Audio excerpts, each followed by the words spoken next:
let's start with the big one. I want to see your ring and what that looks like. Oh, yes. Oh, it's so beautiful. Why do you think natural diamonds continue to be the start point for any engagement ring? And if you saw how I treat my ring, like you would actually throw up. I'm banging my ring against everything all the time. And at the end of the day, diamonds are just like the most durable of all the stones. I feel like when you're buying an engagement ring for your wife, you're also kind of investing in your family legacy. And it's an asset. Like if Bruno just showed up with a 10 Absolutely. carat diamond, I know damn well that's not a real diamond.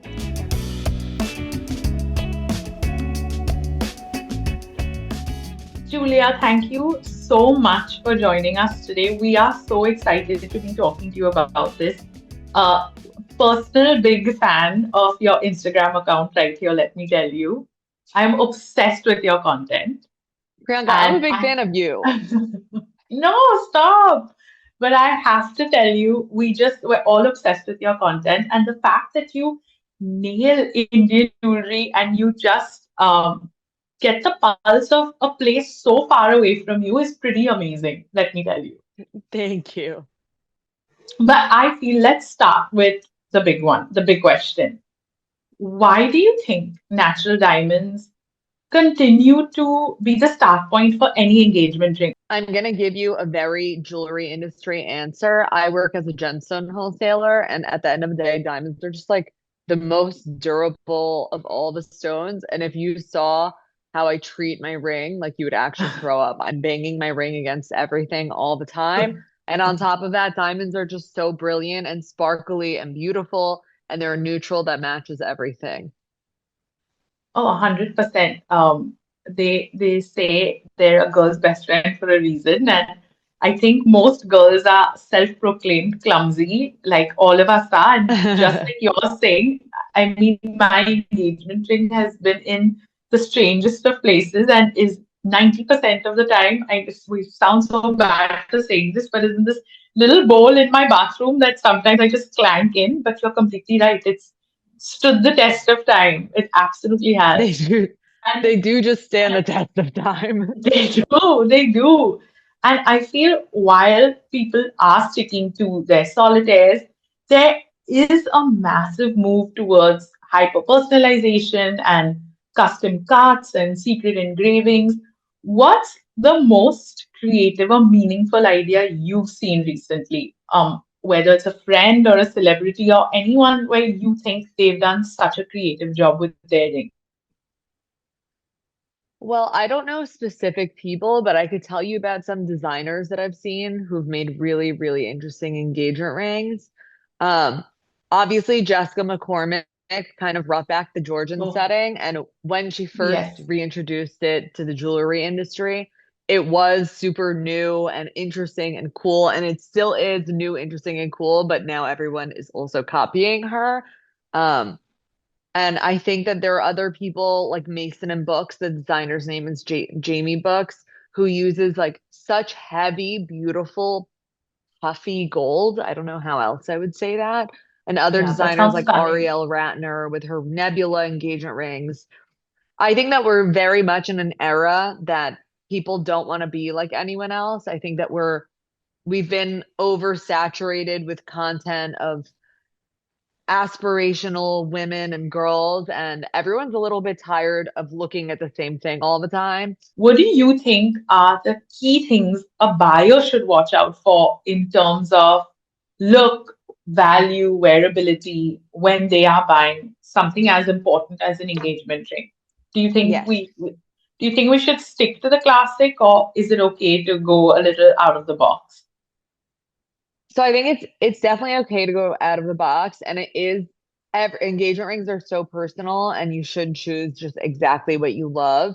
But at the end of the day, the better quality the stone is, the more it'll hold its value. So I think if I were to Of course. remake my ring today, I was going to ask you that next. Literally going to ask you if you had to make your ring today, what would it look like? So now give me I the details. I want the okay. cut, the color, the carat, everything. What would your today ring look like if you had to do I it again? change my mind every day. That's my problem. I change my mind every single day, but I think I would go for an antique desert diamond. I think that like the look of a warmer tone diamond. And to be fair, I did ask Bruno for this when we were getting engaged, and he told me no because it's not classic. And look how trendy they are today. But I want a Absolutely. warmer tone diamond, as big as possible, obviously. And Of course. I want an elongated shape. So I don't know if I would want an elongated cushion or an oval, or like I've seen really cool movals that I'd be into, but Mm. something elongated. And right now I don't have something elongated. I still love my ring though. I know. I mean, the thing is, there's so much sentiment attached to, I think, the story of the proposal. I feel like while people do update the engagement ring, I don't know, a part of me just doesn't have the heart to change the setting. Maybe I Mhm. will one day, but I don't know. As of right now, I don't think I'd be able to. And I think, like you're saying, oval rings are so trendy right now, and celebrities have such a massive impact on ring trends, from Zendaya's East West to Taylor Mhm. Swift's antique cut cushion ring. And you've seen so many till today. Which celebrity engagement ring do you think truly defined this whole era of this new cool girl ring? Hailey I Bieber mean, for sure. made the oval the coolest, hottest shape for the last few years. If it wasn't for Hailey Bieber, all of these influencers who got engaged with an oval would not have chosen an oval. I truly believe she made the oval. I don't want to say she brought it back because like it's a pretty classic shape. It's not like it went everywhere anywhere, but she made it Absolutely. so trendy and so cool. Hailey Bieber is someone who has true influence. Like she doesn't just create content, she truly influences people. You're absolutely right. I couldn't agree more. I think Hailey Bieber just made that oval so cool. Beyond love and aesthetic, there's also the major part of investment when you're buying a diamond. And the debate between natural and other alternatives is louder than ever. What should couples know before making that decision, particularly when thinking long term? What do you think? So it's not a politically correct thing to say, but I do believe that the push for alternatives to natural diamonds is inherently like I don't know if I want to use the word as strong as misogynistic, but it's Yeah. anti-women because when you get an engagement ring, that engagement ring is the woman's property forever. No, I've never thought about it like that ever. And I think one thing you're totally correct about is I think in every law in the world, I mean, laws are different in each country, but I think in every country, the one law that sticks is that what's given to a woman during the Is time of her hers. marriage or is hers. I People do love to know. say that you can split instead of spending, I don't know, let's say instead of spending $1,000 on a ring, you could put that $1,000 into the stock market and blah, blah, blah, blah. But at the end of the day, Yeah, you don't know if that rainy day comes, what's going to happen to that investment and how that absolutely. money is going to be split. That ring is yours. Absolutely. Absolutely. And again, we was talking about how diamonds are heirlooms, and I don't know. I feel like when it is a natural diamond, there's just that heirloom quality that gets attached to it, and there's Mhm. just that story that gets attached to it that then maybe makes your great granddaughter want to wear the ring and Mhm. makes you kind of want to pass it down from generation to generation. I think that's also so important, that legacy. And Mhm. I feel like when you're buying an engagement ring for your wife, you're also kind of investing in your family legacy. That is what you're Yeah, doing. it's an asset. And it's an Absolutely. asset that's And easily movable. Like when my family was forced to leave Iran, these are the assets that they left with. They couldn't leave with land, they couldn't leave with any dollars in their bank account. It was just whatever they had on hand, like jewelry. but do you know a trend that I was obsessed with, and now when I see it, I'm like, okay, was the I don't know. Okay, I mean, I'm saying this, I'm literally wearing one right now. But you know what? The two stones are different shaped and put next to each I was other. just saying I this to my mom yesterday that now I'm Yes. over it.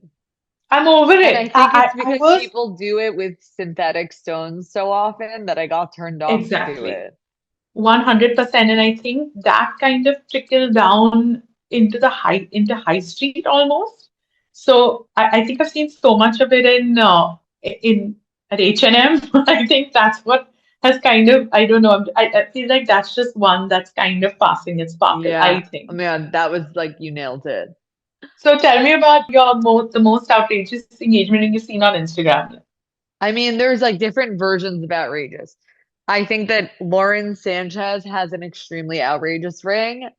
I love it. It's Yeah, like a 22 carat or 30 carat pink oval diamond. Outrageous, yeah. delightful. Okay, back to the fun question.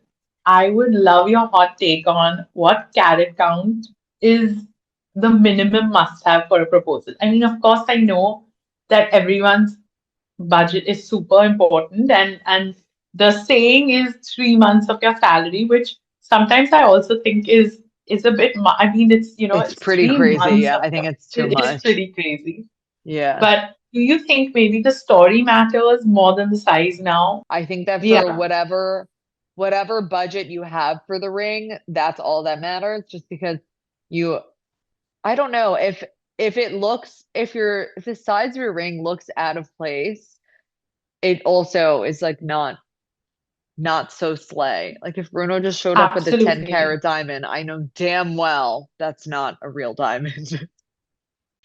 Is there any word of advice for all the men out there who are absolutely clueless on what to get their girl? Like, think of it as if you were, um, training Bruno right now on what he should be getting you. What is the checklist you'd give him to follow? I think that the checklist would go like ask your girlfriend if she wants it to be a surprise or not. Like she better know that you're proposing if it's completely out of the blue. Like that's weird and don't be a weirdo. Like For ask sure. your girlfriend, do you want your ring to be a surprise or not? Like the proposal shouldn't be. The proposal itself should be a surprise. The fact that you're proposing, that should not be a surprise. Yeah, I mean, you'd hope you're on the same page as the person you're about to marry, and I Yeah, mean, like 100%. You're I would absolutely, hope you talked about like spending the rest of your yeah. life together, but once you're on the same page, you ask your girlfriend, would you like your ring to be a surprise? The answer could go either way. If your girlfriend does want her whole ring to be a surprise, you contact her mom and her best friend and you ask them to find out what she wants for her ring. Do not interject your opinion in her ring. That's the worst thing you could do. Oh, absolutely, a It's hundred not your percent. ring. Just because you're paying for it doesn't mean it's yours. So tell me the other points on your checklist then. So I think that's a great idea, asking the mom and sister. That's a good one. An important thing to do is to go into a jewelry store. I mean, like the jewelry stores of the world are going to get mad at me, but even if you're not planning on buying a ring, go in and try on some rings, find out your ring For size, like sure. find out what shapes look good on your finger. I don't know how I like don't know how I would do it if it was a complete surprise. Like going into like Tiffany was an important part of trying on rings for No, me, even though I ended up not buying it from there. But it was an important part of like learning what I liked and all that stuff. what was your proposal like? Did you have a fun proposal story? Was it everything you wanted it to be? I have a really cute proposal story. I knew I was getting engaged to Bruno and we had discussed when and he told me in the fall we were going to get engaged. In June, I we had it was our 2 year anniversary dinner. We went to a fancy restaurant that like had horrible food. It was like on this beautiful rooftop and this area called Seaport and this building that just opened up. Beautiful, beautiful rooftop, beautiful sunset. And me and Bruno are big eaters and we're like very much not fancy restaurant people. We're like just yummy food people. And as we were eating dinner, Bruno like couldn't eat a bite. Like he kept having one bite and be like, I'm full, which is like nothing that's never happened. And then in the middle of our dinner, he said, we should make this our place in the future. And then I was like, why the actual F would we make this our place? Like that's so weird. And then I was like, oh shoot, something is happening. Like he would never say this about this nasty food. So then I got so nervous. I like went to the bathroom. I was like dizzy and like, I don't even know. Like I had to like hold on to the counter. Like I was so dramatic. And I remember my friend Erica told me, she said, when you're getting proposed to, don't be a detective. Like don't try and figure out that it's happening. Just let it happen and you'll get to enjoy it more. So Yeah. like I kept telling myself as if like I was in a dramatic like fight movie. I was like, don't be detective, don't be detective. I went back, like my stomach is like churning. I don't want to say I enjoyed the dinner because like the food was really bad and like it was lame, but the view was beautiful. And then like next to the seating, I don't even know how I didn't see it. There was like rose petals and like a heart and like all that stuff set up.